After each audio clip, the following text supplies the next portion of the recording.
Yun,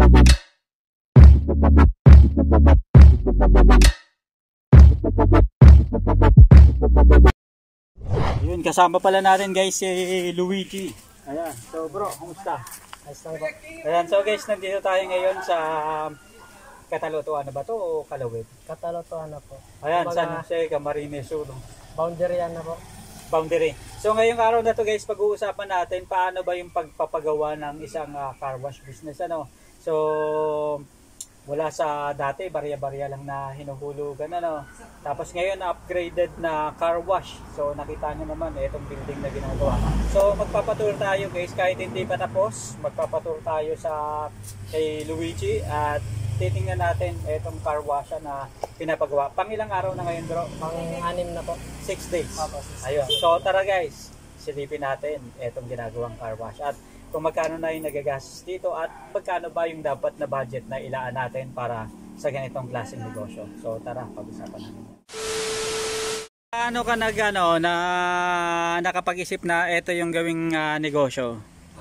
Nung ano lang po, nagpag-scroll lang po sa Facebook, then may nakita po sa Facebook na yun nga po itong car washan po na coin operated po, para kahit ako po mismo po na palagi po kung lagi po kung may iba-ibang pinupuntahan, ito pong business na po, kahit wala na pong bantay na babayaran, kumbaga hindi na po kailangan ng bantay, ang business coin operated na lang, kumbaga self-service na lang po.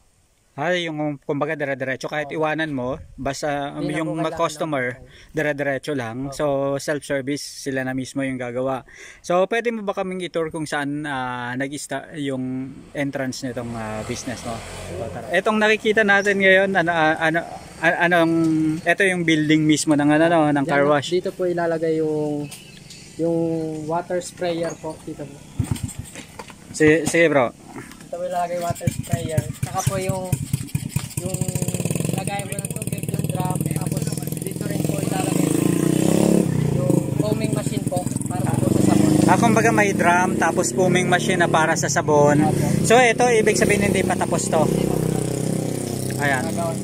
Tapos ito naka-semento na Ibig sabihin ang entrance ng mga customer dito na. Ayan.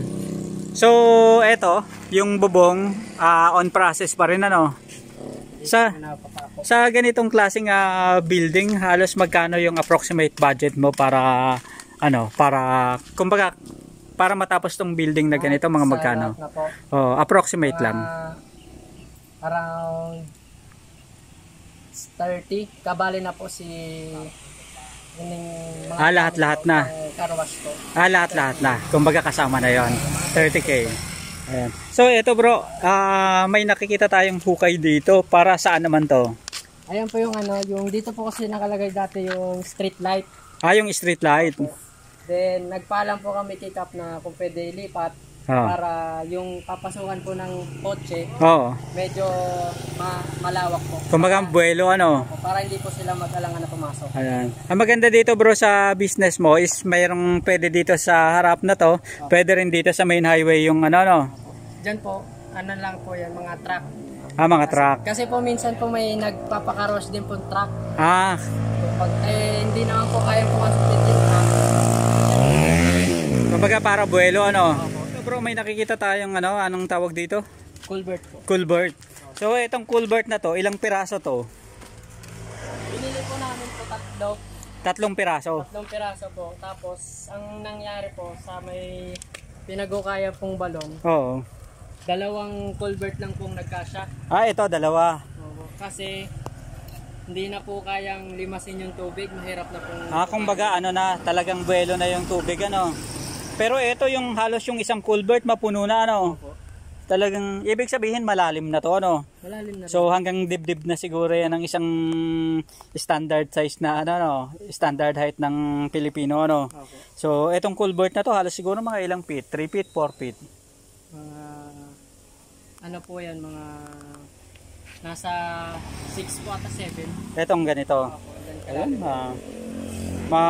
maganda siya, at least yung tubig talagang malinaw Tsaka hindi na po yan mauubos ng tubig kasi malapit rin po sa ilog. Sa water source, ano? So, ito, ibig sabihin, sa estimate mo, mga ilang araw pa bago matapos itong building na pinapagawa mo? Kung tuloy-tuloy po, mga 3 days po tapos na yun. So, ito bro, kwentuhan mo kami. Approximately, sa ganitong klaseng negosyo, mga magkano yung magagastos mo? Ano po, kung magsisimula po kayo sa maliit lang po, Oo. ang unahin nyo lang po kasi yung gagamit pa karwas yung water sprayer, Oo. then yung drum na paglalagyan po ng tubig, tapos yung kung gusto nyo po may sabon na po agad, bumili po kayo ng foaming machine. Oo. Ang foaming machine po makapatak po ng mga around 15K. 15K pa. May kasama na po yung tank, tapos yung panghangin po yung compressor po. Oh. Ibig sabihin complete package na yun. One set na So po. ibig sabihin, doon sa mga gustong magsimula ng negosyo na katulad nito, pinaka minimum na pwede nilang ilaang budget, ilaang puhunan is 15,000. Ang 15,000 po sa Nagamit pa lang. okay, tapos sa plus Oo. sa water sprayer po, pumapatak na lang po siya ng 8.5. 8.5. So, sa ganito bro, di ba nagsimula ka sa maliit? Sa maliit. Ayan, ilang buwan mong naipagpatuloy yun? Mag-1 year pa lang po. Bago 1 year. Tapos ngayon nag-start naman na palaki na. Kasi po nabawi na po yung puhunan na 10K Doon. sa sinimulan ko po. Apo, kumbaga nagpa-profit na siya. Opo. Kaya ito, Ininvest, start na naman. pina-rolling ko na lang po. Kumbaga parang rolling na to. Opo, So, start na naman ng medyo mas malaki para mas malaki rin yung kita. Ayan, hindi ka naman nahirapan na kumuha ng pondo, ng budget. Paano mo binadgetan naman na itong next project na katulad nito? Ito pong nangyari ng po to. Sa pagpagawa po nito, Oo. naghati na po kami ni Mama. Oo. Hati na po kami sa pagpagawa. Oo. Kaya ito po nasimulan po to. Oo.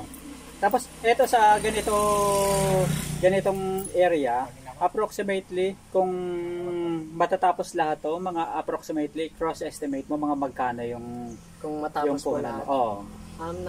Nasa 30K po. Kasama na yung mga gamit-gamit Mga gamit po.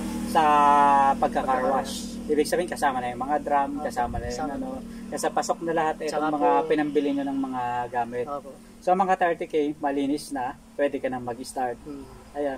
Ito, mula sa first day, mga ilang araw ang estimate mo na matatapos yung pagpapagawa ng ganito? Kung Tuloy-tuloy. kung tuloy-tuloy po, hindi mga kung simula po sa simula, Oo. tuloy-tuloy po ang trabaho, mga 2 weeks po, okay. 2 weeks lang, okay na. Ayan. Tapos ito, ano yung mga problema na nararanasan mo habang pinapagawa yung building? Ako po siyempre po nagkaklase po ako, nag-aaral po ako. Oo.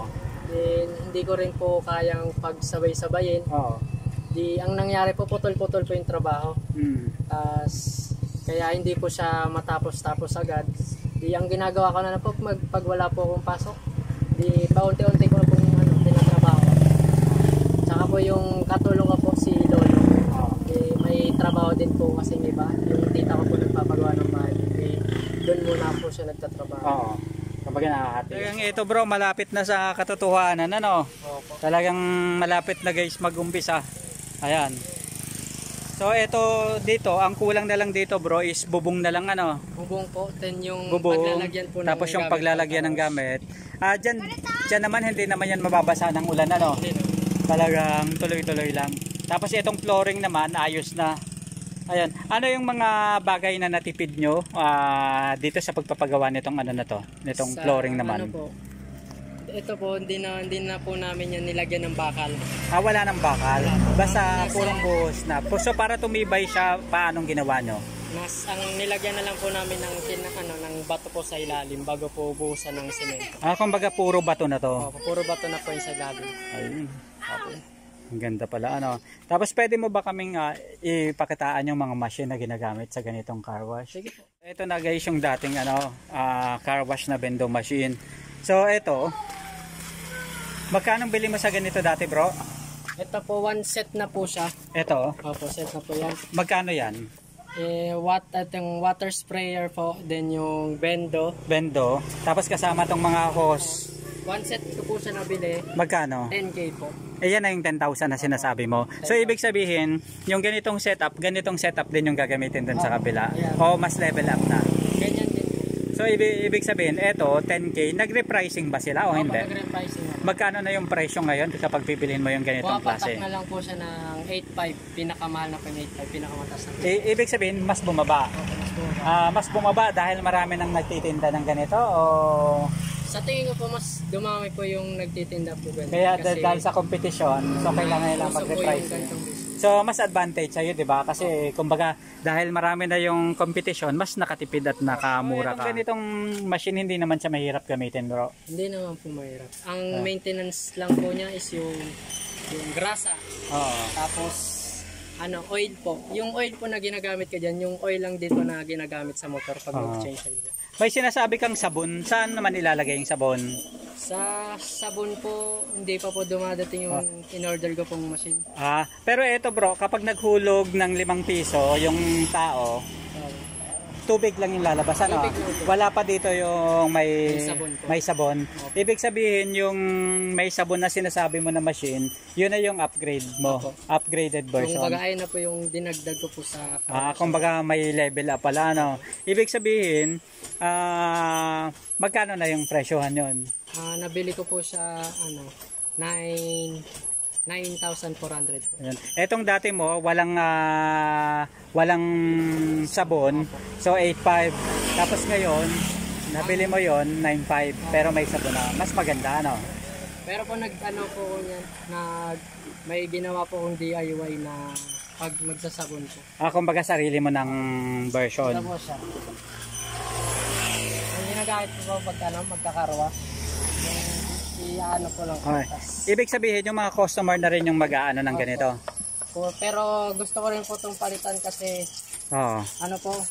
nararamdaman ko rin po yung mga customer na nahihirapan po sila. Medyo hassle po para sa amin. So kapag nagpatak sila ng pera, 5 piso, ilang minutes na aandar yung tubig? 3 minutes po. 3 minutes? Okay na yung 3 minutes, ano? Kung makakaikot ka na po yun sa motor mo. Sa motor. Kapag mga tricycle naman yung paggagamitan nila, mga ilang minutes yung kasya na po dyan yung 10 pesos. 10 pesos, ayos na. Sulit na yan. Sulit na po. So ito na guys yung ika-6 day 6 day. 6 day update. Ito rin yung pangalawang araw ng pagpunta natin dito sa Carwasha na pinapagawa ni Luigi.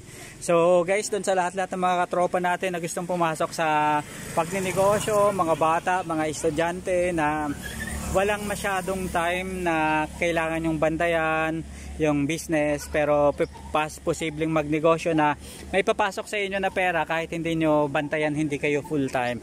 So eto isang halimbawa, yung car wash na katulad nito na anong tawag doon sa inuhulugan ng pera, bro? Bendo po. Sa bendo machine. So yun yung mga gustong-gusto ng mga kabataan ngayon, So yun yung gustong-gusto ng mga kabataan ngayon na yung hindi na nila kailangan bandayan ng 8 hours na full time sila dun sa trabaho. Lalo na po yung mga tao pong busy. Oo, lalo na kung gusto nyo pa ng alternative na pwedeng pagkakitaan. So okay to. So pinakita sa atin ni Luigi kung ano yung pwede nating maging alternative, guys. So ito, mamumuhunan ka lang. Siyempre kailangan mong mag-ipon sa puhunan. Importante yan. Pero kapag nasimulan mo naman guys ang negosyo, tuloy-tuloy na yan. Tuloy-tuloy na yung daloy. So ito, approximately mga ilang araw pa bago maging operational sa tingin mo? Kung tuloy-tuloy based sa sa current situation ng pagpapagawa mo na hindi tuloy-tuloy, stop pa. Mga ilang araw pa ang aabutin ito? Siguro po abuti pa po siya ng katapusan ng mga 2 weeks pa.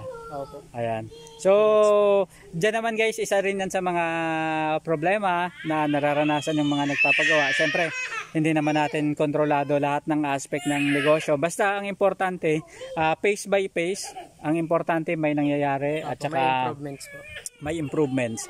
So, yun yung kagandahan sa kapag nagplano ng negosyo. So, at least nakikita mo na may nangyayari at may resulta. Okay. So yun yung pinaka-importante. Ano pang mga advice mo sa iba na nagpapagawa rin ng mga o gustong magpagawa ng mga negosyo na katulad nito o kahit na ibang negosyo? Yung napulot mo na aral. Ang napulot ko lang pong aral is kung magpapagawa po kayo ng mga gantong negosyo na kailangan na po ng magtatrabaho, isama nyo na rin po sa pag-ipon yung pang-labor po. Para kahit wala po kayo, may magtatrabaho po. Masakit ba sa bulsa? Masakit ba sa bulsa yung labor cost? Nakakabutas po sa bulsa. So, labor cost kasi guys, kapag magpapagawa ka talaga ng building o magpapaano, talagang isa sa pinakamalaking gastusin yan. Maliban dun sa, syempre sa materials, materials at saka labor cost, yan talaga yung pagbubutas ng bulsa. Pero pag nakita nyo naman guys yung katapusan ng project, talagang matutuwa kayo. Sulit yung pinagpaguran, pinagkagastosan, pinagpawisan ninyo. Talagang doon pa lang kahit wala pang pumapasok na pera na pabalik sa inyo, talagang enjoy na, sulit na So guys, maraming salamat sa pagsama nyo sa atin ngayong araw na to. Isa na naman kwentuhan, kasama pa rin si Luigi Marco dito pa rin sa San Jose, Camarines Sur. Hanggang sa muli mga katropa, basta usapang negosyo, asenso sa negosyo, sama-sama tayo guys na matuto dito sa Kabady Mo ko YouTube channel. Hanggang sa muli mga katrops, maraming salamat at paalam.